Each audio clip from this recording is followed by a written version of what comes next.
Thank you for tuning in to All About the Girls, the podcast. We're your host, me, Jenny Craig Brown, interviews incredible women to learn what powers them, what inspires them, and how they make our world a better place. Let's get to it. Welcome, everybody, to another episode of All About the Girls, the podcast. Joining me today is Sami Welter, owner of Ella James. Thanks for joining me. Thank you so much. I'm so excited to be here. So we'll probably talk a ton about Ella James in a bit, but for those that don't know, give it a Goog. Ella James is a boutique here in Valparaiso that is stunning. If you haven't been, also get over there ASAP. So we'll dive in there a little bit more, but I want to kind of go a little backwards first. So I think you are a Valpo native, which we all love. So tell me a little bit about your upbringing and being born and raised in Valparaiso. Yeah. I have really fond memories of growing up in Valpo. So I was born and raised here. My parents, my dad immigrated here from China and my mom immigrated here from Hong Kong. Wow. My mom she originally landed in California and then made her way to good old Northwest Indiana. That's an interesting place to land. Yes. So, born and raised here. I'm an only child. Okay. So I grew up really close to my cousins that grew up in Portage area. So I'm very, very close with them, but grew up as an only child. Got started into gymnastics like immediately. My mom always tells the story that I was very hyper, very energetic as like a baby. I never wanted to sleep. She says that's probably why she only had one child. But she immediately put me into gymnastics thinking that was going to do something with my energy and calm me down a little bit. And then I went on to be like a super competitive gymnast. And so she had no idea we were going to like dive headfirst into that world. Run it out. Yeah, run it out. Because like my parents both are small business owners. They were entrepreneurs growing up. And so they owned a restaurant here in town when I was younger. And so it was one of those things where it was like, I was already doing cartwheels and running around the restaurant. So it was like, okay, get me into like a structured class. Yeah. And what was the restaurant they owned? Jade Garden. Okay. Yeah. There's a restaurant on the north side. Yeah. So they sold it when I was like 12 or 13 in middle school, but it's still here today. I think it's not the same people that my parents sold to, but so it's changed hands. So it's changed hands a couple of times, I think. But still in the area. That's really neat. Yeah. And how did your parents, how did they end up here in Northwest Indiana? As you mentioned, they didn't start here when they first came to the country. So I think just family. So like my dad's side of the family is actually in Canada, which I think is also really cool. And then I'm not exactly sure like how my dad ended up in Northwest Indiana, but I know like my mom had some cousins that were already in the area. And so it was some family. Exactly. Yeah. Like I feel like when you like are immigrating here, it's like all about like who's sponsoring you to move into the States and then like where's there going to be work and where can we settle and things like that. So she was younger. She's the youngest of her siblings. And so she actually ended up graduating from Maryville High School. Oh, that's great. Yeah. And then her siblings were all, a little bit older. So they were like, they went to Purdue Northwest and things like that. So really, they like honed into the community. Yeah. It's really awesome. Yeah. So did gymnastics take you into college at all? Or did you compete even further into school? So I did not do gymnastics in college, but I cheered. So I ended up doing gymnastics at Valpo High School, which is so well known for just their legacy of like amazing coaches and amazing teams. And so we did that, I did that, and then I suffered a couple different injuries. I had a really bad back injury like throughout my whole high school career. So I knew that like gymnastics probably wasn't going to be in the cards just with how demanding and impacting on the body it is. Especially with a significant injury. Yeah. So then I was like playing around with the idea of doing cheer, but I had never like dipped my toe in that world before. Like obviously I could tumble, but I didn't really know anything about anything else cheer related. It's a whole world. It's a whole world. Yeah. So I ended up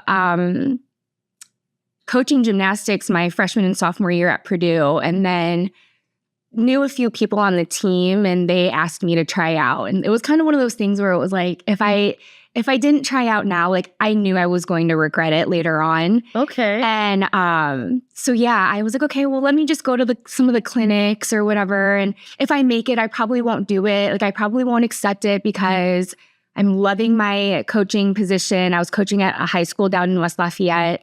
And yeah, I like honestly, like the rest is history. I was like as soon as I went to the first clinic, I remember meeting with the head coach at the time, and I was like, look, I know you're like watching me at this clinic.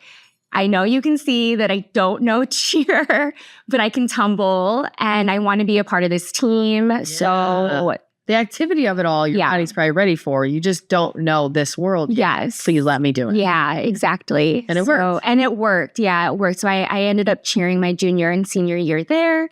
And then at Purdue. And then I moved to Houston after graduation, and I cheered for the Houston Rockets for a couple of years. That's really cool. It was cool. And tell me, that experience has to be, number one, I think it's probably underknown how intense and difficult cheer is, especially at that level. Yeah. But you probably, what did that teach you along the way? I mean, that's a very intense cheer. Yeah. I always, like looking back, I always say how, like, firstly, instrumental Valpo gymnastics was for me, because it went from, like, gymnastics is such a very individualized sport. And that's how it was for me growing up, like, through elementary and middle school. And then as soon as I started my freshman year at Valpo High School, it was like the switch flipped. Like it was all about the team. Like we were not in it for ourselves anymore. Anything that we were doing was about the team and about that person next to you. Yeah. And I think that was like a huge part into like even the person I am today, because it's more fun to celebrate your successes with a team, right? Yes. Like a team of people around you, or even if, to learn from your failures with the team of people around you. So that was super instrumental. And then just going through cheerleading and being like a collegiate athlete or like a student athlete, I mean, time management, and still having to make sure that we're getting a certain grade point average and, and still being able to perform, on the mat or on the court or whatever. Yeah. So yeah, a lot of time management, a lot of like goal setting and dedication and determination. Yeah. That's a great, and the team oriented, like that's a great point, because it's not team necessarily. You're on that beam or you're doing that by yourself, but you're right. You have to cheer and work as a team or else you won't go anywhere. Yeah. And that's such a great lesson to learn young. Yeah. That's fantastic. So you go to Purdue, do some cheer towards the end, go to Houston. Yep. What brings you back to this area? Yeah. So I was in Houston for almost 6 years and with like no family. Yeah. I made really great friends that I'm still so close with today and will be for the rest of my life, I'm sure. But I think it just got tough to like have to get on a plane to see my mom or to see my family and things like that. So I kind of knew that Houston wasn't going to be like my forever home. And to be honest, this is going to sound so silly, but like there are Texas-sized roaches there. Is there? Like huge, like the size of my hand. Nope. To the point where I wouldn't walk my dog past a certain time because like at night they are everywhere and it's so disgusting. Like all over the sidewalk where I'm like high kneeing it, like trying to avoid I would be the same. So I knew, like, I was like, I can't do this forever. Like, I'm never going to get used to this. Yeah. I'm never going to get used to this. But thankfully, seeing so many of that made me less scared of spiders. So I'm a little bit thankful for that. We have some spiders here. Yes, we do. A little gross. Yeah. That's good. Okay. Yeah. So came back. What year was it when you came back? So I first moved to Indy. oh my gosh, this is Sorry, I'm just throwing number suggestions out at you. No, you're good. Probably around like 2015. Okay. Moved to Indy, lived in Indy for a handful of years. And then my now husband and I mean, I feel like that's a whole story too. We've known each other since middle school. And we were friends. Like we were friends our whole lives. And his sister and her family live in Zionsville. And so while I was living in Indy, like whenever he would come and visit his family, like we would always grab lunch or we would get dinner, or whenever I was home, I would always grab lunch and get like just to catch up, like friends, we're friends. But he still lived up here. He lived up here. Okay. And then I don't know, I don't even know what happened, but like something shifted, like the winds shifted or something. And we started dating. Like, we started dating and it was so bizarre. Like I remember telling one of my best friends, Jenny, whose name is also Jenny, she was like, would you ever date him? And I was like, no, I don't think so. Like, no. And then literally like 3 months later, we're dating. So, so at the time, he already had like his company, his businesses established here. And it was one of those things where it was like, he's not going to move to Indy. We can't do long distance forever. Yeah. And so I had just built a house. I think I was like in my second year in this like new house. So we ended up selling it. And then we got engaged. I moved home. I moved in with him. And that was 2019, I think. Wow. Yeah. Okay. Yeah. So you came back here because it seems like from that whole circumstance, it probably made the most sense for you to come back here. Right. Well, not established, just maybe less or so at the time. Yeah. It's so interesting that your relationship changed like that. And that it sounds like, did you guys keep, like when you were in Houston, were you catching up with him occasionally on the phone? Or was it really like, oh, hey, when you're nearby in India, then let's have dinner? Not so much in Houston. I want to say he was traveling all over too. Like I think while I was in Houston, because it was both right after graduation, he was still figuring out what he wanted to do with his life. So he, spent a summer in Naples, Florida caddying, and then went to Scotland and was a caddy. Okay. So I think he was kind of all over the world as well. And then I was obviously across the country. And so I don't really remember like calling him or anything like that at that point. But not really in person. Yeah, totally.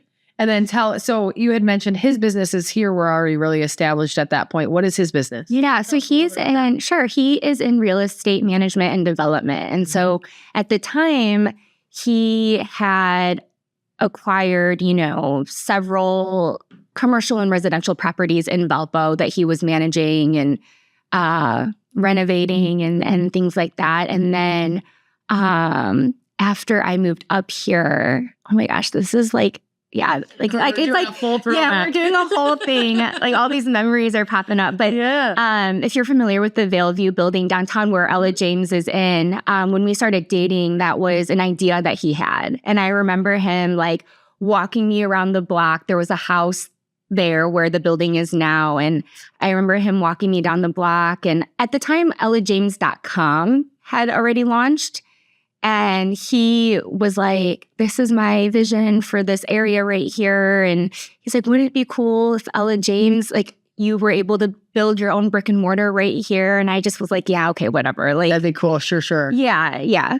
And then, sure enough, then like plans started getting drawn, like, things really started moving. And then, and then we opened up the building in 2020. So it really was like a 1.5 year time frame from, And then of course, 2020 hits. And then 2020 hits. Pandemonium. Yeah. So he's been doing that for the last, I think his company on the Wayne Enterprises side of things is, had just celebrated their 10th year. I see. And then there's a little like offsets from that too. He's doing a lot of real estate development out in Oregon, which is kind of random and totally across the country. And he got connected kind of in the golf world. So he's doing some workforce housing for. I was just going to mention, you mentioned he was a caddy in Ireland. In Scotland, In Scotland. So he's been it sounds like big into golf. Yes, obsessed. I think the Welter family is big into golf, yes. what I remember. Absolutely. I remember a journeyman distilling putt or something. Yeah.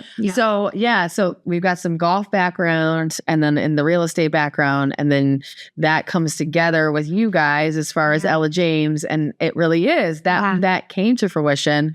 So your store, your boutique is in that Valeview building. Yep. So it actually happened, which is so interesting. And it probably had to feel crazy to come full circle with. So crazy. We took a walk one time and he told me this dream.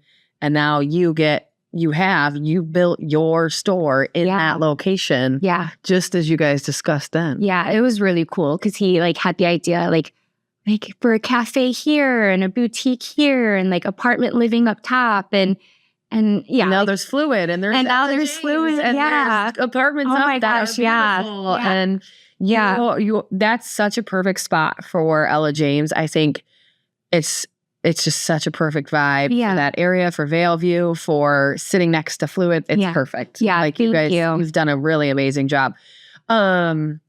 So when that building opened in 2020, tell me a little bit about how Ella James kind of came into the brick and mortar space. So you mentioned online, you already had a boutique. So kind of maybe start from there. How did you do that? What made you get into an online boutique? Tell me about how that all came to. Yeah, sure. And the name too. I would love to know the history behind that. Absolutely. So I actually started off at Purdue in like pre-physical therapy athletic training. Okay. So like not in the fashion retail world at all. And then kind of struggled my freshman year. I think just being homesick and just, I don't know, like just struggled, like didn't get good grades, like it just was not working out. And I think that's the one time in my life, to be honest, that my mom was like obviously my mom has guided me my entire life, but she's always kind of let me fly. Like if I'm about to fall off a cliff, she'll catch me.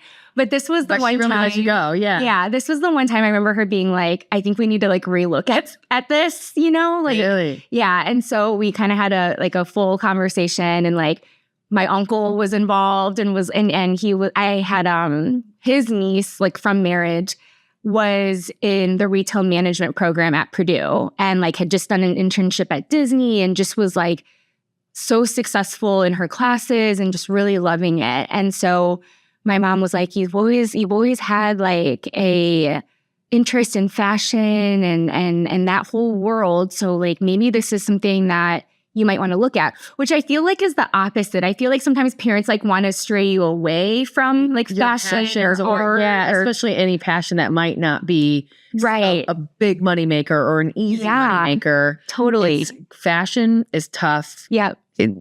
Store owner, like someone that runs their own boutique, that's just hard. Yeah. The consumer side of that's tough. Yes. So most parents will probably be like, well, that's a fun passion, but don't go. She pushed you towards it. And that's great. She kind of pushed me towards it. She always knows best for sure. But so after I graduated, I really had some great opportunities working for people like at the beginning of like to launch my career who like all of my bosses at the time, like they were so empowering and were able like, here, Sami, here's like, these are our goals. These are your responsibilities. Take it and run with it. Like make it however you want. And so I had 2 jobs, like they were both affiliated. So like I started off managing a boutique in Houston. It was Francesca's Collections. I think it's just called Francesca's now, but it was their flagship store, their number one, like highest volume in the country. Francesca's was also headquartered in Houston.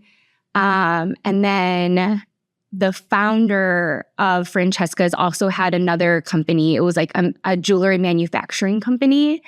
And so after I left Francesca's, she approached me and asked me to come with her to like her other company, where again, she just was like, so hands off. I mean, I remember she ended up hiring me on as an account executive. So like a sales position in this jewelry manufacturing company where we designed and did a lot of private label and brand development for other retailers. And probably not even a month into my start date, I remember sitting in her office with her and her sister. It was a very small, like family-owned company. And they were like, we're going to promote you to director of sales. And I was like 24 at the time. And so she was like, we're going to promote you to director of sales. And I was like, okay. And I'm like with my notebook and I'm like, what do I need to know? Like, where do we, like, what's next? What are we doing? And I remember her sister being like, who was like scary, her sister being like, well, you're either going to sink or you're going to swim. Oh my gosh. And like my heart is going fast. Son of a bricks. Yeah. And so I just remember looking at her being like, okay, well, I'm swimming. And then they gave me no direction. Oh my God. And you're probably internally melting, but oh my gosh, external, I am going to do this. Yes. Let's go swim. Yeah. That's very cool. All she said was, you're going to spend a couple weeks. We had an office in New York too, who our director of sales at the time, he was based out of our New York office. So they said, you're going to go spend 2 weeks with our director of sales in New York. And like, that was my training. Like that was my direction. And so I was like, yeah, okay. This was an unfulfilled, like, this is a new position here. Yeah. Right? Like they weren't filling it for someone. So there is no position. So you're almost having to learn the role, build the role, and fulfill it all at once. Yeah, exactly. Wow. So like in my early 20s, it was so cool because it was like, whoa, I have like all this to learn and all of this responsibility is obviously weighing on me. And so it's like, I'm going to do the absolute best I can. And, you know, back then I feel like I think times have changed, obviously. This was like 12 years ago. And it was one of those things, you know, the saying like, be there before your boss, and you're there, like you arrive before your boss does and you leave after your boss leaves. Yes. So it was one of those things where I put in so many hours and just to learn the business, right? Yeah. Because then I was having to lead a team of very seasoned account executives who were 5, 10, 15 years older than I was at the time. So you know, like I have to be on point. Oh my gosh. Or else they're just going to pummel me. Oh, for sure. Yeah. For sure. And so I think being able to have those experiences, and then also, you know, with my family being small business owners and entrepreneurs, I always knew that there was going to be a time where I was going to develop something of my own, right? And to be able to call my own and work for it because it was my own. And so I ended up a few years into this company as director of sales, I ended up starting to like business plan, you know, just kind of like on the side, like at night, like, you know what I mean? Yeah. Just kind of dream. Journaling a little, taking some thoughts in, probably seeing what you love, what maybe you don't love, how you would do things differently, that kind of thing. Yeah, totally. And so then I remember, so we would always go to trade shows and things like that, right, with our collections. And I remember one year being in New York, and we had such a fun team. Like, I'm still close. Like, actually, one of my team members back then is also a team member at Ella James today. Oh my gosh, so cool. It's been a really cool journey. But I remember telling a couple of the girls, like, this time next year, like, I'm going to come back to this trade show as a buyer. Like, meaning, like, I'm going to have my own company. Like, I'm going to start this. And so I kind of, like, I think I told one of the girls and then, like, just kind of kept it to myself. And then it gave me a year. It gave me a year to like finalize a business plan, finalize a name, do all the things. And then that next year, I was there with my little badge that said like Sami Ma is my maiden name, Sami Ma, buyer for Ella James. And that was my first trade show where I bought like the first orders for ellajames.com. But going back to the name that you were asking about, so I had such a hard time with this because I knew that I wanted whatever company I was going to have. So if that was going to look like a boutique or anything else, I wanted it to honor my mom and my grandmother. I grew up with the two of them and just have so many memories of the three of us, whether it was like just going to the grocery store or going on trips or, you know, my mom would always drive me, like we were driving all around Ohio, Wisconsin, Kentucky, Michigan, like for gymnastics meets. And oftentimes my grandma would come with us, you know, so it was like all that time in the car and, you know, and all the things. So 3-generation like family I love that. Like the closeness that the three of you had is really special. Yeah. That's really neat. Yeah. And I don't think a lot of people have that, especially the three generations. Like sometimes you have a parent maybe that you're closest with, or you have that really strong relationship with one of those, your parents or even a sibling. But for it to be you, your mom, and your grandmother, that's really special. Yeah, it was super special. So I just wanted something to honor them. And that's kind of the way Ella James is set up now. Well, first of all, Ella is named after them. My grandmother's name was Elizabeth. My mom is Agnes. And so I spent months like switching up the names and letters and like what's going to build. Couple naming them just to figure out what the name would come out as. Yeah. And then I was like, Ella, like the A from Agnes, Ella, like L from Elizabeth. And then James honestly was just kind of like, I was like, oh, this sounds good together, and kind of the juxtaposition of masculine and feminine. Yep. I originally was supposed to spell it traditionally, James. And at the time, probably about 9 years ago, when I was first starting to Google like names and things like that, Ella James kept popping up as a voice actress. She was like the voice of GPS systems, like the Tom really? GPS. It was so random. So random. So I was like, I don't want that to keep popping up when somebody is. You want something that no one else is using. Yeah. So we changed up the spelling of James, Jayms. And for branding and kind of who we are now, it's just been perfect. Like a little unique, a little extra flair. Yep. But it's so obvious. There's no question of the name. Like when you see it, it's Ella James. Yeah.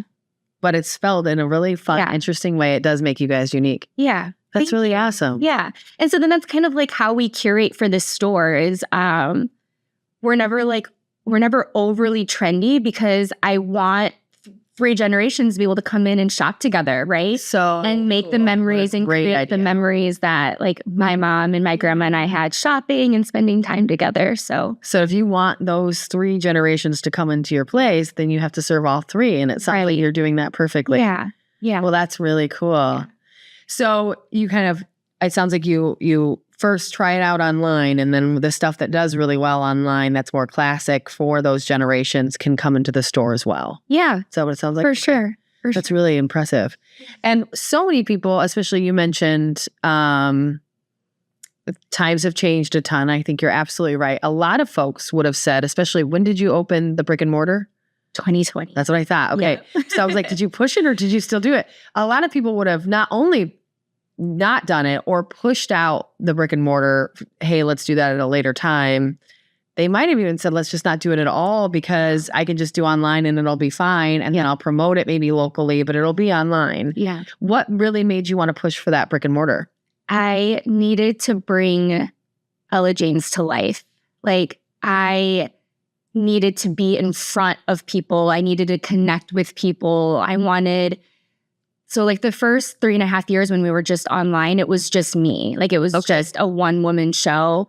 And you're like finding everything, buying everything, making the decisions on what that should be, putting it in online. Designing the website. Sending it, everything. Yes. Shipping. Oh my gosh. Things. And then I'm going to say we, because I've always used we since day one, even though it was I. That's okay. But we the company. Right? Yeah. But we would do, like, so we started in Indy, and when I was living in Indy, and we would do pop-up shops like farmers markets, or I got connected with a couple of like different spas in Indy, and we would do pop-up shops there on the weekends. And those were my most favorite times, right? Like being able to see customers face-to-face and build relationships and have them touch and feel the product and get excited about it. And see multiple generations coming together, right? Because that's the whole purpose. That was the whole foundation. And so Matt, actually, my husband, is really the one, and I don't give him enough credit for this. Because we like to give each other a hard time, of course. But like that night, I remember when he walked me around the block and was like, could you imagine Ella James here and things like that. I still kind of fought him on it. I was like, I don't want you as my landlord. Like, this could be problematic. Yeah, that could be tough. But it ended up working out. And he was instrumental in like believing in Ella James and believing in me and like the vision that I had for it. And so we started designing this space at the end of 2019, right? Like not thinking anything was about to happen. Of course. Yeah, not knowing. And then we were originally going to open like March or April of 2020, of course, when everything was happening. And then we ended up only being delayed a couple of months. We ended up opening June 13th. Oh, great. And it was right around the time, I think, when like Indiana State allowed restaurants and retail to be like at 50% capacity. Sure. You know? And we were all still like masks were mandated. And I remember interviewing for my first team member right before the pandemic started. And then I remember reaching out to her being like, Abby, I don't know when we're going to open. Obviously, we've got some other trials happening right now, but like, I appreciate you so much. And I like totally, like, I absolutely want you to be a part of this team, but I understand if you can't wait. Like, if you need to find something else. You need to find something else. And she was the best. I mean, she just was like, I'm here for you. Like, I'll roll with the punches. You just let me know when you're ready. And you didn't know her previous. No. That you interviewed. Yeah. Met her at Fluid Lincoln Way. And really? Yeah. And, but yeah, her first day ended up being when like a literal semi-truck was delivering like our fixtures and some of our inventory. And so I was like, wear comfy clothes. I need you to literally help me unload this. Yes. Yeah. It was, yeah. So she was in the thick of it with me. And I'm so grateful for her. She ended up being with us for several months and then like was moving on to something else, but we still stay in touch. And that's so great. You've got those key people but, way. Yeah. But it just was really important for us to like bring Ella James to life. And even to this day, when I say, oh, we opened the summer of 2020, or back then when I was like, we're about to open, everyone's like, are you sure you want to do this? Like, or they would give me that face, you know, like, oh, I don't especially know. In such a scary time. Yeah. Brick and mortar is hard. Yeah. Always. But right. It's such the time. It's like, man, that's a big jump. But you knew, it sounds like you knew that's what would build it to kind of bring it to life. Yeah. I think like with who we are today and who I knew I wanted Ella James to become, it honestly was like, I hate to say it, but it was like perfect timing because it allowed us to really build a community and like build really incredible relationships with our customers. Like we have our OG customers who I vividly remember their first time walking in through that door. Because I remember thinking, like, so the first day we opened, it was a lot of my friends and my family that came and supported us. And I just remember thinking like, oh my gosh, what is it going to be like when a complete stranger walks in through this door? Like how great, like it's just going to, like, I knew like my mind was going to be blown. Like, you want to spend time in this store, like with us, you know?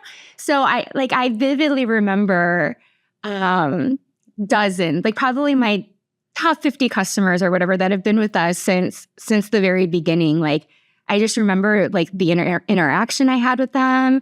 I mean, obviously, because it's like we're all wearing masks. We know each other by our eyes. Yeah. Like, we're all going through this like really unprecedented time together. You know, some of us, Matt and I also got married in 2020. Oh my gosh. So then like a lot of brides were coming in that were having to like, they were looking for new dresses because they were now getting married in their backyard or like in their driveway or toning it down, or we need something now. Yeah. Because I can't get that done in time. Exactly. It's like, yeah. Yeah. So you could probably really relate to them. And that's probably so helpful for someone coming to you in those moments, is having someone like you to talk to that not only can help me with my issue, but also knows what I'm going through. Sure. Yeah, that's really impressive.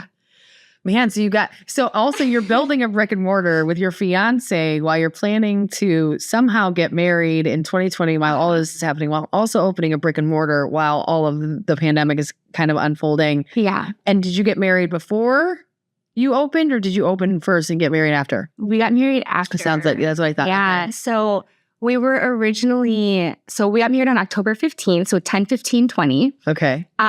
We were supposed to get married in Florida. My in-laws belong to a golf club down there called Longboat Key Club.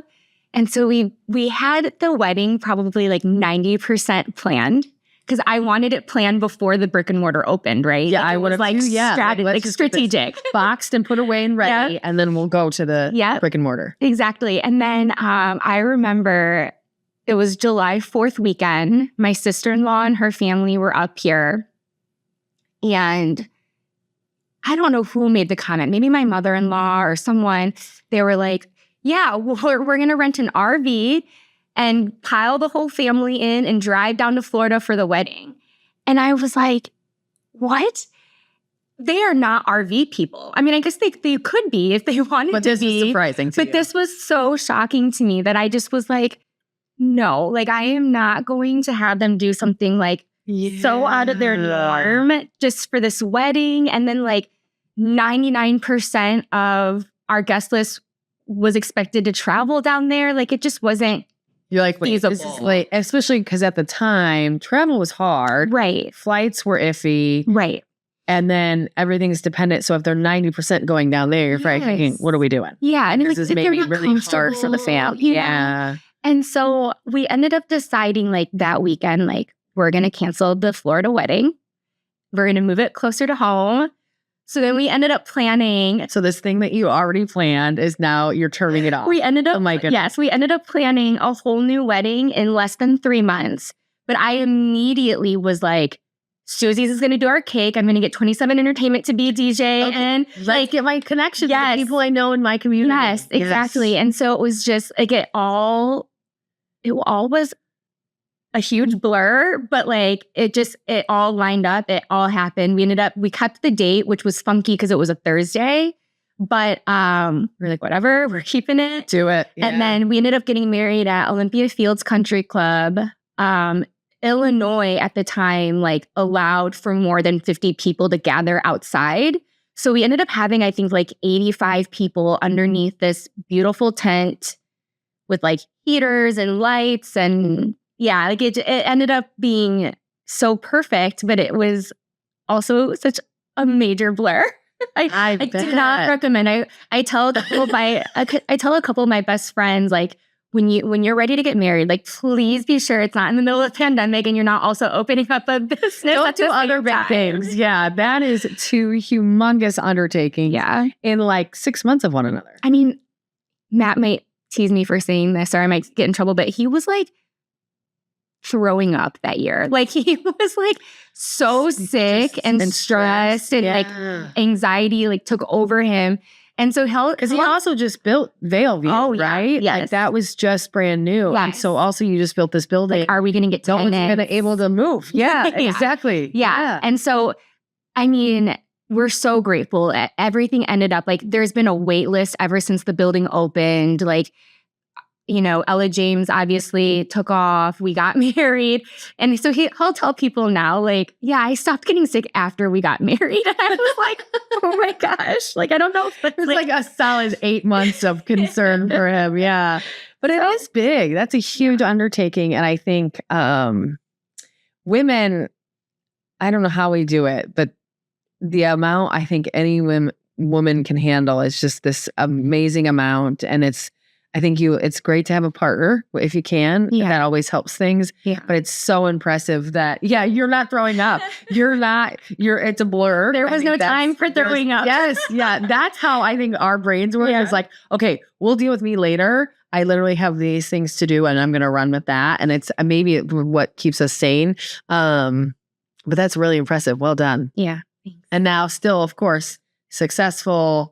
It seems to be, and you have both, you mentioned, so you still kept the online, and so everybody can shop Ella James, but if you're local, you can come here to the brick and mortar and shop, which I love, because I think for me, it's fun, and that's why I'm so happy that you did it, because for me, I want to feel it. I want to touch what I'm buying. I want to oftentimes try it on. Fits are so weird through time and through different companies and all that stuff.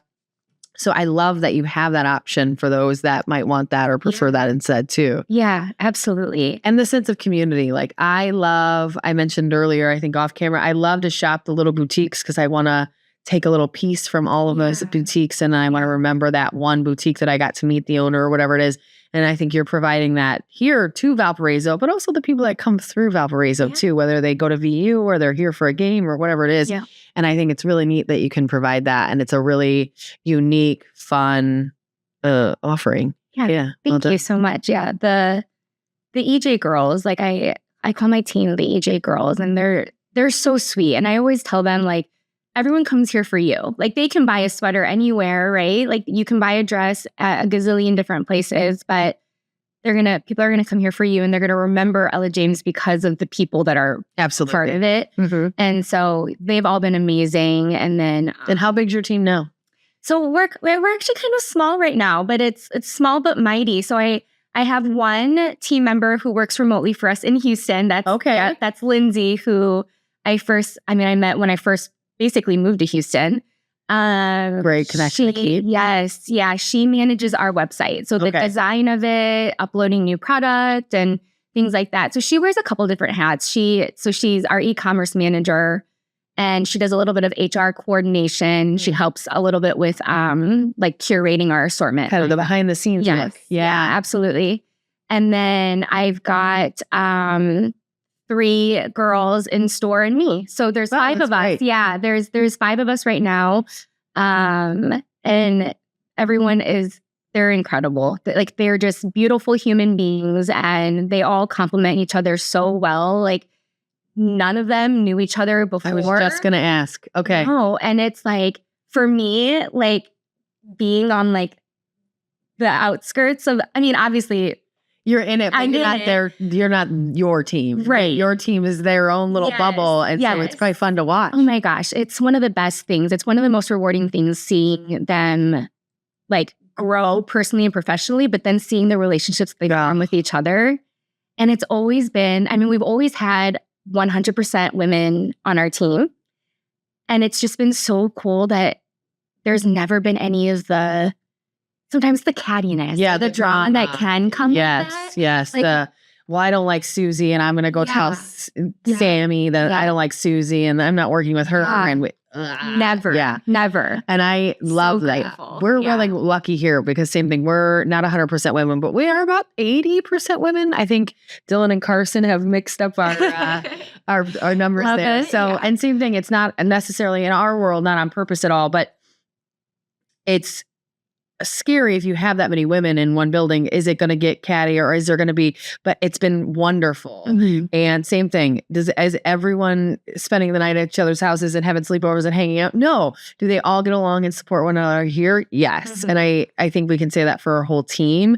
But being that many women, it's always, you never know how it's going to go. Is everybody, and I think just having a team that's consistently growing, it's hard to know who will get along with who, how that's going to work out. And it's, if you can have that many people already and that get along great, that's fantastic. It's been really cool. It's been really fun. I like to say that we, like our interview process is a little bit intense because it's making sure that we're a right fit for that person. That person's a right fit for us. You don't want to waste their time either. If it's, it's just as hard for you to keep hiring as it is for that person to keep looking. Right. So if it's not a great fit, I'd rather know much before you come in. Yeah.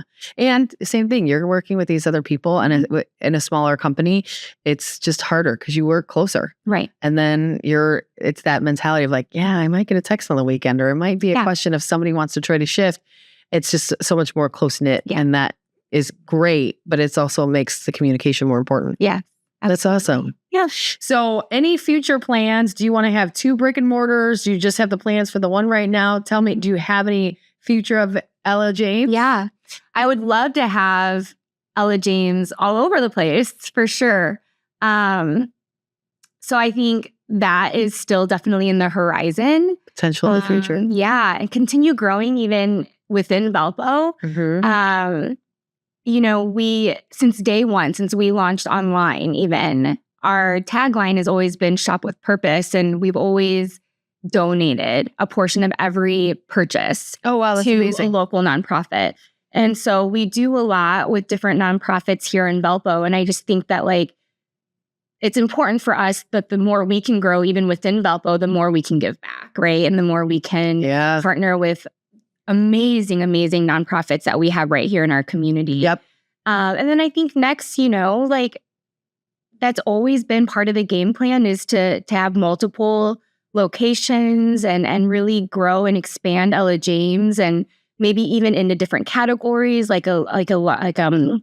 do get asked quite often for a men's version of Ella James. Okay, that's fun. We have a small happy little kids corner now, and maybe expanding that into a full store down the line. Sure. Yeah, of course. Great ideas for future growth. Yeah. You could have a little men's section or the men and kids store or something that includes all three. Yeah. But I like where the premise came from, and I like where you guys are. Yeah. It's really amazing.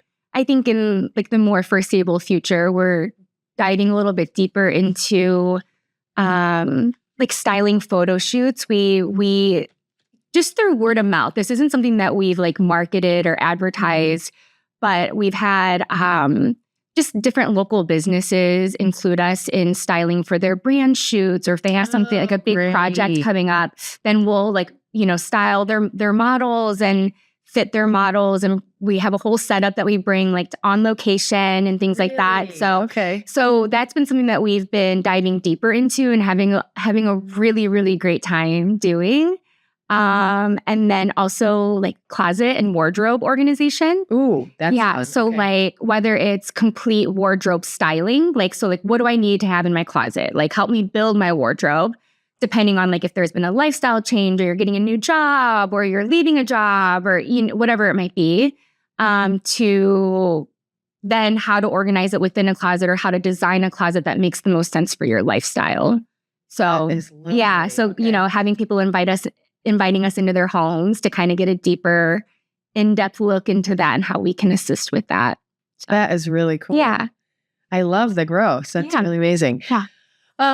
So tell me a little bit about, so we've kind of talked about your background and a lot about Ella James. Who, and I think you've mentioned a couple of them already, but tell me about some of the women in your life along that journey that have really impacted where you are today. Yeah. My mom, for sure. I don't know. I still do not know how she like raised me and was a business owner and in the restaurant industry nonetheless, where she was literally there every single day. But so she had to have been in multiple places at one time, because I don't know how she made it work. That. Yeah. And then like was dropping me off, picking me up and dropping me off at school every day because I refused to ride the bus, and taking me to all my gymnastics meets and doing all this so things. Much. And so I don't. Gymnastics is sports in high school are just really intense, but gymnastics especially, like it's a lot of work. Yeah. So I don't know how she did it, but now it's been really cool, like with having Ella James and being able to ask her like about her leadership style or how she managed certain things, or, and how That's she kind of did it all. And so I've definitely, every day I'm pulling something from her experience, or she's giving me some words of wisdom and things like that. And yeah, she's just been such a huge part of my life. And yeah, so my mom for sure. And then, I grew up really close with my aunts, and my best friends that I've had for decades, since I was young. And so they inspire me every day, like as moms, as and coming back, you probably got to reconnect with a lot of those folks too. Yeah. Especially if there were some that are still in the area as well. Yeah. So that's really fun too, is just to get to see that people that have impacted you for so long. Yes. Yeah. That's really great. Absolutely. And then I just feel like our local business community too is so empowering, and it's so much collaboration. Yeah, Nikki Kaler, you mentioned earlier. Gosh, Nikki Kaler is a great example of someone who wants to work with those local businesses. Yes. She wants to help local businesses. She wants to purchase from local businesses, and especially women-owned. Yeah. Allison Skates from Fluid is another great example of someone who always wants. We have this region is a really great one for that, and it's been so cool to see. Like those two women are two that came to my mind immediately. You're also one of them that I see out in the community, trying to work with others, help others, collaborate. And it's just really, because there is so much we can do when we pull all of those resources, but also thoughts, ideas. What you do is so different from what Allison does at Fluid, but that means that you probably also have some different experiences that can help one another. And so, but if we don't talk and we don't connect, then that won't happen. Right. And I think that that's exactly what you're doing, it's what they're doing, and it grows the community. So I think it's really special. Yeah. Those are some great ones. Yeah, they're really great local business owners. Tell me about, and you mentioned earlier that you kind of went to, you're going to school, you changed some things along the route. So Sure. tell me how different your career is now from what you thought it would be back when. Mm-hmm. It's like two different worlds. I mean, I obviously growing up in gymnastics and going through different injuries and things like that, that's kind of what initially led me into physical therapy and athletic training. And there's a part of me still that was like, if I ever were to go back to school, like I would go back to school for that, right? But now it's just a whole other world. It's definitely more colorful, I would assume. That's a great way to put it. More colorful, more creative. I think when if I were looking back at physical therapy, obviously you want to help somebody, right? In that regard, like in that career, like you're helping somebody walk again or regain strength and, whatever, overcoming an injury. Make them feel better. Right.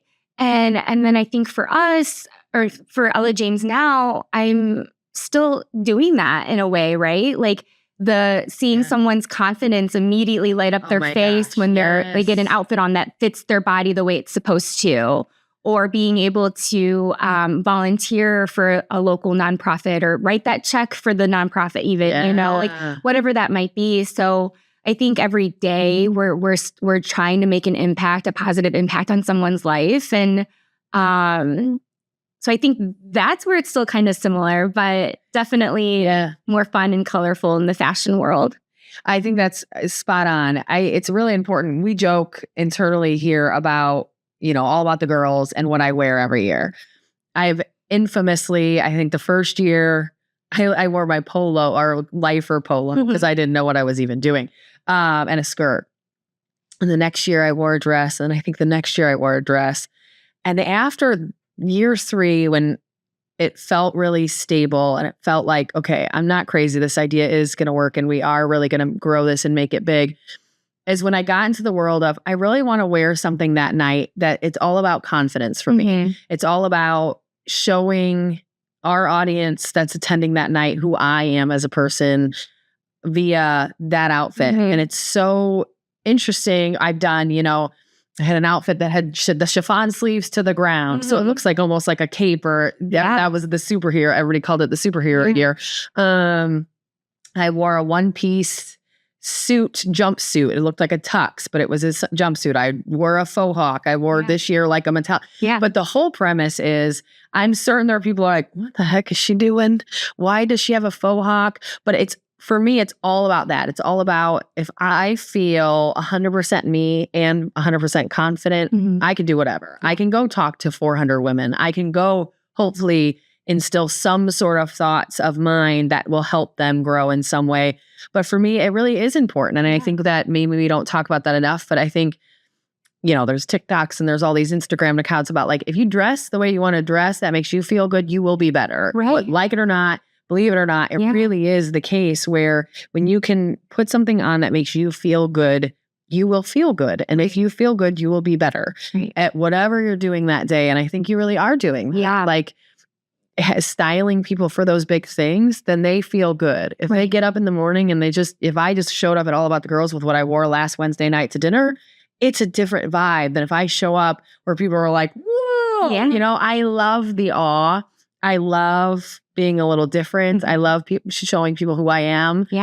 Because you don't get to do that every day. Sometimes you really do have to put on the suit jacket and do the job. And that's great. But I think there's ways to do that in a fun way, right? That's working with you. But then we can show ourselves in these different ways and gain that confidence and show off kind of who we are and our own uniqueness through dress. And I think it really is important, and it builds that confidence a ton. I think that's really important. For sure. So it's such a form of self-expression, like you said. And it's like, it's how you want people's first impression of you to be. Absolutely. Right? So absolutely.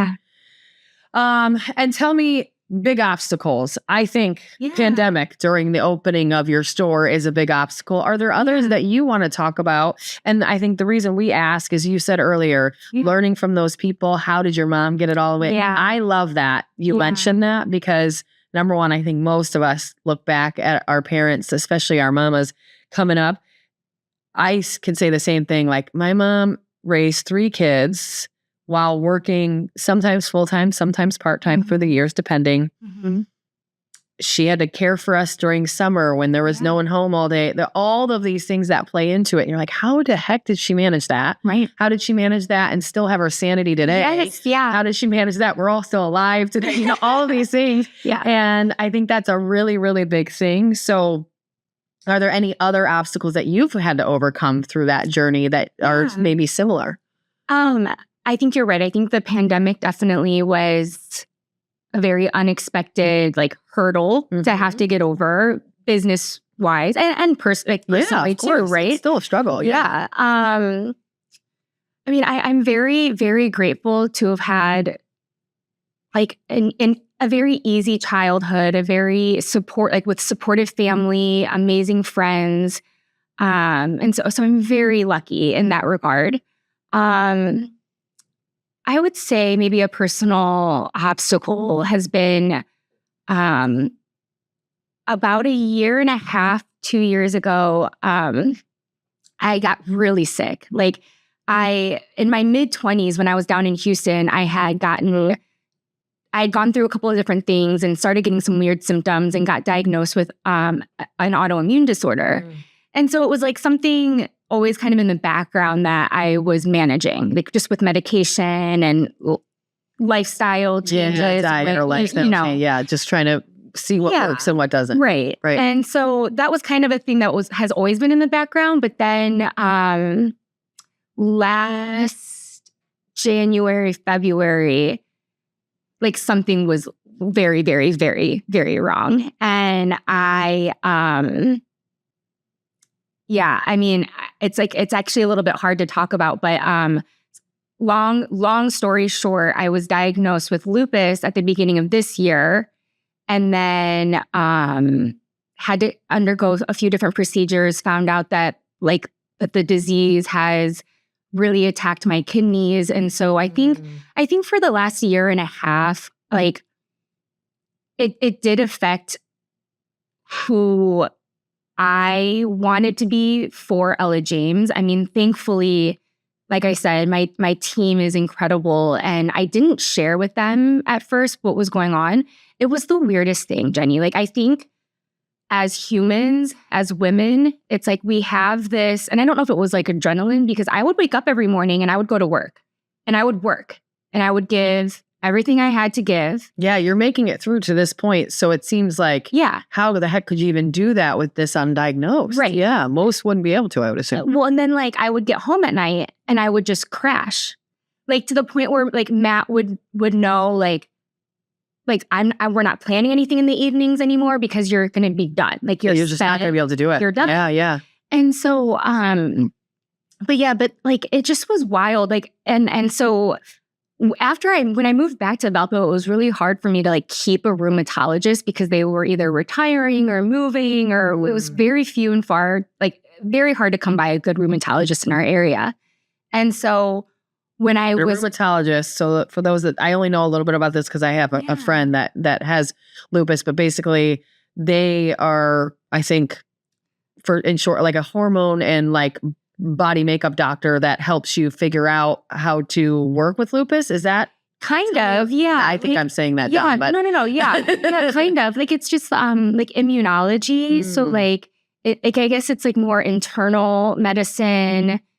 The working of the body versus any individual diagnosis. Right. Okay. And they specialize in immunological disorders like rheumatoid arthritis, multiple sclerosis, which are two probably more popular, unfortunately, than lupus. But all of those autoimmune disorders are still such a mystery. There's been incredible advances, but I think they're just never spoken about, or they're pretty rare. Get them, how to deal with them. I think it's also different per person. So how do we, control and manage and all that stuff too is so different for every person. It's hard to figure out. Yeah, for sure. And at the time I couldn't get into a doctor, and I just was in so much pain every single day, to the point where my husband, and I can't even imagine his perspective on this. I don't think we've never really fully had a conversation about it because I think we're still kind of in the thick of it. So we're not like, yeah, you're just diagnosed. So at least it's great to know, but you're still working through it. Right. Sure. But he ended up in the middle of the night. And I don't know if you know Lisa Kiger. She works in like operations management for community health. Okay. The name's really familiar. Yeah. And so at the time last year, Matt was on the Chamber of Commerce board with her. And I think I ended up somehow getting forwarded the emails. I think his initial email was literally at like 3 or 4 a.m.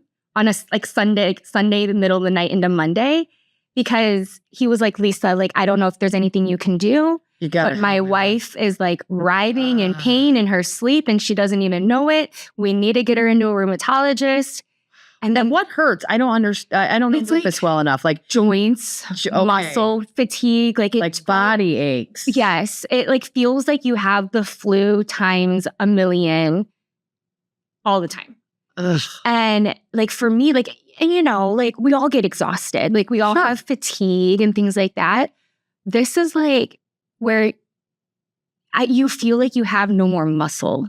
Like your muscles are non-existent. Like you can't like lift your arms. Like it hurts. Like it's wild. And so, but yeah, Lisa Kiger ended up getting like the next day I had a doctor's office call me. And I didn't know that Matt had emailed. Like I didn't know any of this. So it was just like someone was calling me from a doctor's office. Like, and they were like, can you come in this week? And it was just like, you're probably like, what is happening? And the answer is yes. Yes, yeah. Like, I don't know how this happened, but I'll take you up on it. So I don't know, but it's just been such a long journey. And like, I ended up finally telling my team because I didn't know how long I was going to be able to sustain. Like it was a whole year of me coming into the store, being in the office, and then just dying at night. Like I know that sounds very dramatic, but and just the crash is so intense. Yeah. And then I think the big turning point that I had was like in early December, we hosted an Ella James holiday open house and it was incredible. Like we had one of our girls sang, we had a pianist like set up in the store. Gosh, amazing. We had permanent jewelry pop up. We had a store full of people all day long. It was so amazing. And just all of us celebrating the holiday season. And then that night I had to go to the emergency room. It was too much. I was in so much pain. Nothing was helping. I couldn't get comfortable. I was swollen. Like my hands, we could see my hands swelling just watching them. My face was swollen. My feet were so swollen they wouldn't even fit into my Uggs. I had to wear Matt's shoes to the hospital. It was wild. It was really wild. And then soon after that, though, because it's just the inflammation of your body knows it's hurting, it's trying to fix it, but it doesn't know how. Yeah, yeah. And so then it was after that, I think, is when I slowly was able to put together a really great medical team. I work with a rheumatologist at University of Chicago, and I work with a rheumatologist in Munster. And then they ended up diagnosing me with lupus. And then we had to get a kidney biopsy. And then that's when it showed some not great heavy duty wear and tear on your kidneys. Yeah. And so, it's just been something kind of big that we're handling. And, there's just been a lot of factors and a lot of layers that have come with that. And was it nice to get a final diagnosis? Was that at least some like, okay, I know what this is and now what's the plan? Or was it a heavy hit? I think both, I think like, yes, it's always good to be able to like pinpoint like why you're feeling a certain I'm not way. a crazy person. I swear this is real. And now I have something that justifies all of my feelings. Right. And then, I think when we got the kidney diagnosis, that was really hard. That was the first time I think I visibly saw Matt react to it. And then I also had a moment where I was like, why is this happening to us? Like, I don't know.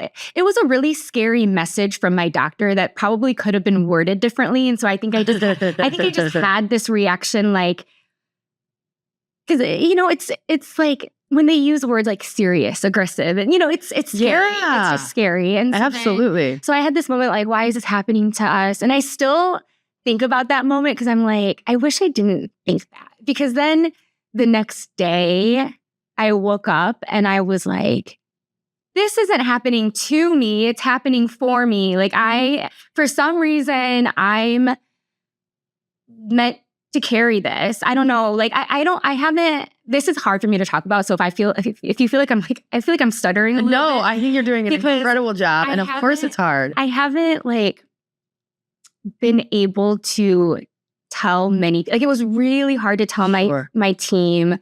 And to be really honest, obviously I told my mom everything, but then it got to a point where she was worrying so much that it was so hard for me to talk to her about certain things. I didn't tell her about my kidneys for probably 2 weeks because you just knew it was going to upset her. I just didn't want her to have that weight on her. And so anyways, but yeah, I ended up that next day or those next couple of days, because I remember it was a Friday night, and I got the message from my doctor at it was 9:00 at night because is this on your portal or something? This was on your My Chart. Yeah. Yes. So, but then he left his cell phone number. Okay. And that never happens. No. And so Matt was like, call him. And I'm like, it's Friday night at 9:30. And he's like, you're going to be selfish, darn it. This is what you need to do. And we were bad. I was like, I cannot call him right now. What if he's out? And Matt was like, he is a doctor. He's home doctoring. And if he isn't, he's about to be because you're about to call him. Yes. Yeah. So I ended up talking to my doctor on a Friday night. And that's another thing that's so wild to me during this process. I'm so grateful for it. But all 3 of my doctors, so the 2 rheumatologists, and then I now have a nephrologist who's a kidney doctor. Okay.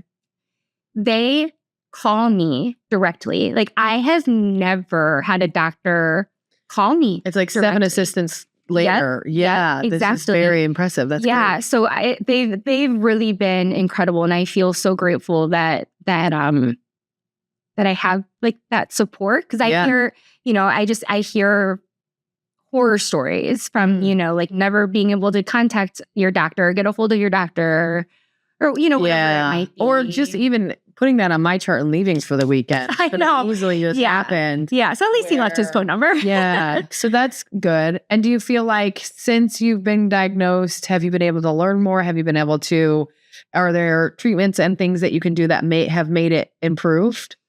Yeah, I think so. So,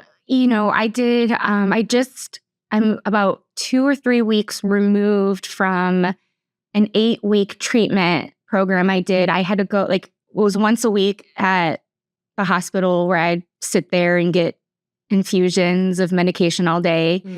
And so with that, I do feel better overall. The pain, the chronic pain is not there as much as it used to be, which makes me feel like a whole new woman,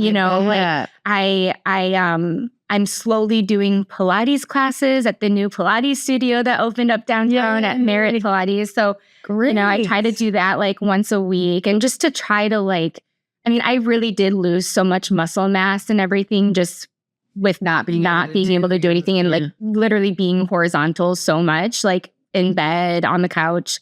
I don't know. So I think it's still going to be a bit of a journey ahead, and because everyone's experience with it is so individualized. So it's almost coming up with your individual cocktail of medication. That's the treatments, the medications, all of those things. Right. If Pilates is helpful, then sure. Figuring it all out is just going to be quite a journey. Yeah. Sure. All of the things. So that sounds like that's where you are now, is identifying issues and then how to help them. But then, but if we add a medication, how does that affect? So just kind of continually evolving that ball to just make it exactly what is perfect for you. Yeah. That's good. Yeah. So people also need to hear about that stuff, because I think it's same. We have, you mentioned autoimmune diseases in general are still so unknown and still each are so individualized that it really does have to be something you figure out on your own. So it's really good for other people to hear from you that that your journey and how you went through it and are going through it. Right. And it's just it's such like an invisible disease, I guess. It's not like, I don't know, like a cold and you're like hacking up a lung and sniffling and things like that. It's just different. And I like sometimes, people who end up finding out or who I've told, like a lot of like reactions will be, oh my gosh, like you look great, or I would have never known. And I appreciate that so much. Like, thank you for telling me I look great. Like I appreciate that. But it's just so wild because it's like this individual, like, I can't even explain it. It's like custom to you. It's custom to you, but it's like, that saying, like, you never know what someone's going through. Like, everyone's fighting a battle you don't know about. Yes. And I feel like that's kind of where that's huge in lupus, because it's like, thank you for thinking that I look great right now, but like, I lost so much hair at the beginning of the year. Really? That it's like the backside of my head is growing in now and I can't wear my hair down. You know what I mean? Yeah. So it's like all these little things. Well said, though. Like you never just know. Don't know what. Yeah. So, but I do appreciate people saying, okay, well, thank you. I can't tell that you've been sick, but yes. Which I get it. But yeah, at the same point, you're like, but I don't want people to be able to tell. But I also do wish people could understand the journey that I just went through in figuring this out, and then thus what I'm going through to try to fix it and make it better. Yeah, because you can't see it. That's true, and that's really hard. That's a great quote to bring up. I think it's a great memory or thing to remember for all of us. Is just you never really know what other people have on their plate. Yeah. Well said. Sure. So tell me, we mentioned early on, work-life relationship. Mm-hmm. Not necessarily balance, because there is no such thing. Tell me what that looks like for you. And maybe it's even different now than it was years before. Mm-hmm. Are you always on? Do you really have scheduled time? Do you really schedule time to be off? Well, how do you make that Ella James world and Sami Welter world kind of one in harmony? I think that's something that is always going to evolve because every day looks so different, and then I think back in my 20s, even my early 30s, I would say it was like so much work, because I'm like trying to build my career, learn as much as I could. And I think this is something that my mom definitely instilled in me. And it's something that I always fall back on. It's like, if my name is attached to something, like you are going to get my all, like whatever it might be, whether it's cleaning a toilet or, I love that. Yeah. You are going to get, you are going to get 100% of my effort in that. So I think I've always been so on. And then I think the one thing now that is making me like redirect my attitude on that is this diagnosis, this health diagnosis, right? Because it's right now it's affecting like family goals that Matt and I have for the future. And for me, I've always wanted to have children. Like when I was little, growing up as an only child, I used to say like, I want 6 kids and I want a house full of noise and chaos and love. And and so, like that's still the ultimate goal for us that I hope is still on the horizon. But this is definitely, with different medications that I'm on and just the disease itself, it's definitely affected that. And so I think that's where I really had to kind of look at it from a different perspective, my work-life relationship, because whereas before I would work all day and then I would still work on the computer until like 11 or midnight at night. Wow. And it was just there's always something to do. Like as a business owner. There is. And that's absolutely true. Right. Like as a human being, like there's just always something that needs to be done, or like catching up with a friend even, you know, like things like that. And so now I don't do as much of that because I physically can't. Like lupus can also affect, your brain, and we've all heard brain fog and things like that. And so what was wild is that when I was in a lot of pain, I was still able to like work on the computer. So I would be like in bed working on my computer. But it's kind of shifted to where when I'm working all day, I can tell I'm just so mentally exhausted. My brain feels googly. Like I don't know how else to explain it. And I'm sure people go through this. Like it's just decision fatigue, mental exhaustion, all the things. And so I like have to tell myself like, it's okay. Like put this away. Yes. Tomorrow is another day. I've had to learn how to like give myself grace and not getting the to-do list done that's on my Monday to-do list or something. And so I think that's still very much a struggle, but I think that's kind of where I'm at right now with this work-life relationship and being able to really listen to my body. And I hope that like we all go through burnout. And I think that that's what's important. Like you have to listen to your body, because if you don't take the rest and you're not okay with taking the rest, I've never been okay with resting. So I'm having to take this own advice of myself. But it's like, if you're not okay with taking the rest, your body is going to force you. Yes. And taking the rest and caring for yourself and caring for your loved ones, or spending time with the friend, or spending time on your own, or in the Pilates class or whatever. Right. Those are things that also should be on that to-do list. Right. And since you can't there's always going to be something to do. You're absolutely right. Yeah. So make sure that you incorporate those too, because tomorrow always is going to have stuff to do too. Yeah. So what you do today is really important, but it's not because you have to get it all done. It's because you have to care about you. Right. You have to care for yourself as part of the to-do list. And if that means doing nothing in the evening, that's okay. Yeah. Yeah. Yeah. Smart. Yeah. So really probably focused you into caring for yourself a little bit more and caring about yourself a little bit. Yeah. And listening, because that is really important. Yeah. And you can't do tomorrow at all. Right. If you don't take care of you today. Yeah. Yeah. 1000%. Yeah. So, yeah. So we, it's hard. Like obviously Matt has his companies as well. And so like when we do find time, like we love the evenings. We love like crawling into bed, watching a show with our pups, and just kind of like decompressing. And I've been, now that I'm feeling a little bit better too, like playing a little bit more golf with him. Okay. And thinking that I'm going to become this like really great golfer. So then once you do, I want you to teach me. Will do. Promise. Yeah. So that's good. Yeah, I'm glad you're figuring it out. That's perfect. Yes. Yeah. And it's always, and I like that you talk about it like almost seasonally. Like now is the Sami needs to care for Sami world. And then maybe in the future that changes in a shift. It should always be caring for yourself. But I think we all go through seasons where I'm coming out of a season. We just opened Michiana Life. So that's our 5th site. Yeah. Congratulations. Thank you.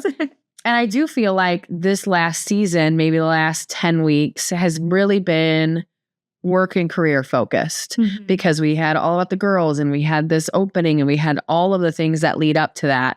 And it worked out well. And now I feel like I can go into a season that really is a lot more about self-care, getting back into my regular training, and I'm doing some races and how do I make sure that I'm ready for those, and more me. Right. And so I think that's fantastic, especially as I get older. I realize you've got to be aware of that, because then mentally, now that I'm aware of that season is closed as of, the weekend, I spent the time kind of reflecting and saying, okay, that really is done. Yeah. To now, what am I have to actually move into that next one so that I can take the proper steps to say, okay, if this is a season where I'm able to be more self-care based, then let's make sure we do that. And I think it is important for us to realize those and know that it will change. You need to replenish, right? Yeah. You can't pour it from always be. Yes, exactly. And it can't always be about your career, and it can't always be only about you. It really does have to change over time, because it's always going to anyway. Yep. And so we have to be able to roll with those punches and adjust accordingly, and ensuring that you're still going to come back around to now it's Sami time, or now it's Jenny's time to focus on Jenny. Yeah. My husband just started telling me like, now's the time where you need to be a little selfish. And I think as women, we're not taught that very often. Right. We're probably not told to do that ever. We're not even allowed to do that very often. And so to have others tell me that was kind of eye-opening for me. I'm learning. I'm not necessarily good at it yet. I know. But I like to care for others. And so for me, I never wanted kids, but I do like to care for other people. And so I want to help them and I want to care for them and I want to do all those things. But now, okay, I'm going to do that for me as well. And so I'm trying to literally get in the thought process of saying that to myself. Like, what are you going to do for you today? And what is that? And it's not have an extra beer. It's more so like you're going to get up and you're going to do the workout, or you're going to take a jog after work, or you're going to meditate on your lunch, or whatever it looks like. Who cares? But make sure you're doing that one thing. And it's hard. It's so hard, but it's as hard as it is, it's that much more important. Yeah, it really is. Yeah. All right. Are you ready for the speed round? I am. Okay. I've learned I have to take the buzzer because sometimes there's been some people that have stolen the buzzer. Maybe. So I couldn't buzz them. It's fine. Okay. So as most know, quick response questions. So I'm going to run through these really quick. You've got 5 seconds to answer before you get buzzed. Okay. Let's learn all about you. Okay. If you had to change your name, what name would you change it to? Elizabeth Lowe. Ooh, you've had that ready too. I like that. That was my grandma's name. And I used to want to change my name to that. I just thought maybe you like loved Rob Lowe or something. No, I would beg my mom to be like, call me Elizabeth Lowe. Oh my gosh. It does feel very classy. Like Elizabeth Lowe wears Chanel. Yes. For sure. Yeah. 1000%. Yeah. My middle name is Elizabeth. Okay. And so I wanted to be like, I wanted to have their last name. I didn't understand why I needed to have my dad's last name. I see. Yeah. As kids. I understand. You know. And then is your first name Sami? Samantha. Samantha. Okay. I wasn't sure. That's a beautiful long name. Thanks. Samantha Elizabeth Ma. Yeah. That's awesome. Yeah. I love that. Thanks. What has been your favorite age so far? Okay. Oh, 25. So close. I was like, hurry. I know. I was staring at the buzzer. These people on to like every guest. I'm always just like, I don't want to buzz you. Please don't make me. 24, you said. Okay. And I don't know why. I also think like the best years to come still. So, okay. But I think 24 was like a huge, like I was living in another state by myself, like becoming an adult. Isn't that the age that you mentioned when you got that promotion too, right? Yeah. So that's a really cool, yeah. You're kind of coming into your own, I bet. Working really hard, but also maybe partying a little bit too. Because 24, of course. Yeah, so. Perfect. I love that answer. If you could be one Disney character for a day, who would it be?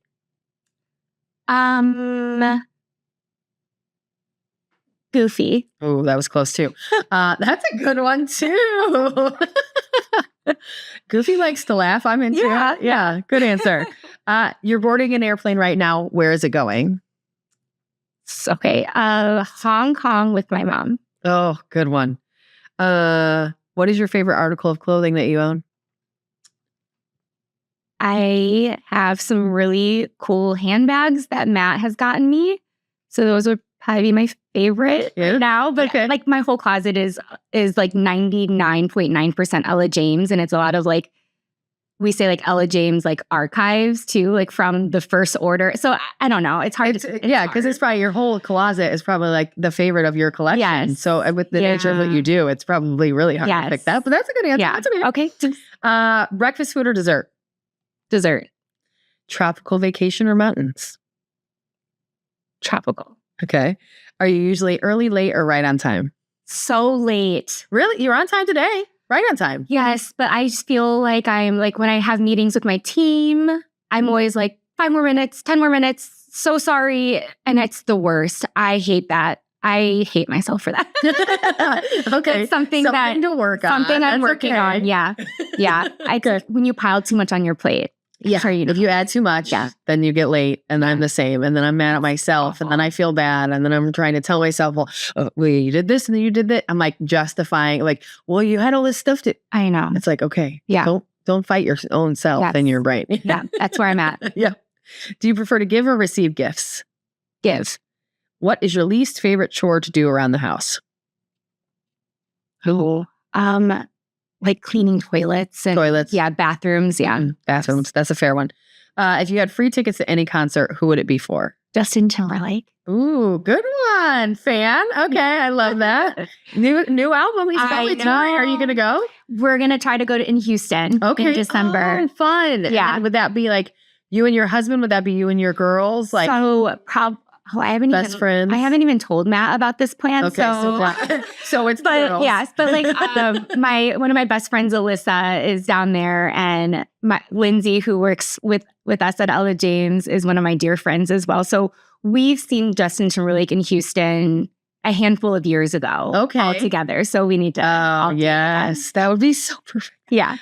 Send us a picture. We'll post it on the pod. What is one thing that you definitely need to sleep well? Weighted blanket, fan? Honestly, my husband. Yeah.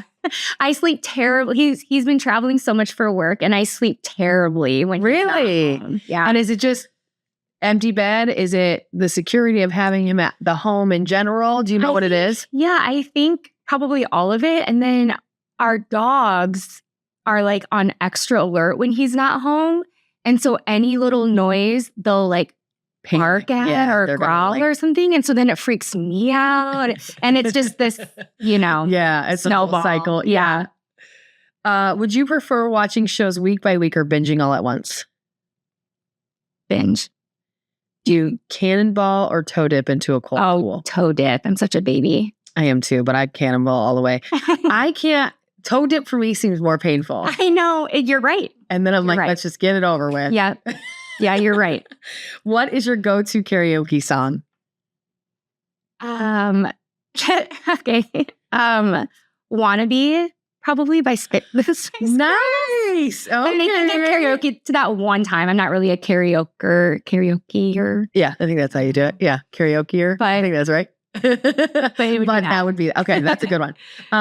What mythical creature can you believe is real? A unicorn. There you go. That's my favorite. Yes. Yeah. Unicorn. What is I almost always kill this question because it's a strange one, but I'll say it since I already started to. What is one lighthearted hill that you would die on? Oh. Like, what's that one thing that you always push to people? Okay, this is funny because I was just having a conversation with someone about this. I don't have like a specific thing, but I'm very much like about the principle of things. Okay. So it could be something like so minute and so like. You're like, but at the end of the day, we signed in blue pen. Yeah. You signed in black pen, but we always say blue pen. Yeah. Is it like that premise? Yes. Okay. 1000%. Like that's what we said. So I don't know if that's a good thing or a bad thing either, but like so. Well, I love that. Yeah. See, that's it. You didn't even get buzzed. That's all of them. That one usually gets people, mythical creature. Those are probably the ones that get people the most. Or the karaoke song. Again, a lot of people are like, well, what if I don't karaoke? What would you sing? Yeah. Oh, God, I don't know. Belt in the car, yeah, what do you belt in the car? That's perfect. I just went and saw Alanis Morissette in concert. And it was like, okay, what songs can you scream sing the most? It's her. Alanis Morissette. Yeah, Yeah. Absolutely. That's good. Well, thank you so much for joining us. If you guys are watching on YouTube, I do want to mention we have this really cutesy hat here in the frame. This is an Ella James hat. Mm-hmm. So thank you for my gift. I will sport it proud. Is there anything that we didn't touch on that you would like to mention today? Anything that you didn't tell everybody that you want to tell everybody? Anything else? I don't think so. I loved our conversation. Me too. You're awesome. Thank you. I would say come visit us at Ella James. Yes. So tell everybody where you are, location wise, and then how to connect with you online too, if they want to do that instead. Yes. So we are on the corner of Franklin and Brown Street in downtown Valparaiso. So right across from the police department and about a block or two south of the courthouse. And we have a beautiful store, an even beautifuler team, if that's the word. So we would love to meet you all there. And then you can also find us online at ellajames.com or at Ella James on social media. We're very active on our social media platforms. So we love meeting and engaging with our community there as well. Awesome. Yeah. Well, everybody, Sami Welter, get to know her, stop into Ella James, join her online or in the store, find all of her great stuff and get to meet her in real life. We'll talk to you soon next month and take care, everybody.